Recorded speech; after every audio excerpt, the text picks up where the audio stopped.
Okay, so ngayon yung hawak-hawak ko ngayon ay isang 2.5 na hard disk drive. Ngayon, pagka bumili ka nito at wala kang nakikita dito sa device driver, yan. Pag naikabit mo na siya, assuming nakinabit na natin siya. Tapos pag open natin, wala tayong nakikitang driver dito.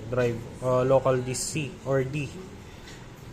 Huwag mong i-assume na sira na yung hard drive na binili mo. Kasi malamang sa malamang hindi pa yan naka-allocate. So ang gagawin natin, punta tayo dito, right click natin yan, tapos select mo yung disk management.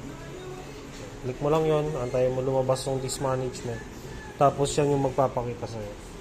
So okay mo lang yan. Ito yung binili natin na bago, yung kinabit natin bago. Yan, unallocated siya. So ang gagawin natin, right click natin siya, tapos new simple volume, tapos pag lumabas yan, inex mo lang ng inex hanggang matapos. Yan. So, antayin mo siya, maglo-load yan, may magpapapap dito. Yan, new volume B. So, ito na siya ngayon. Okay.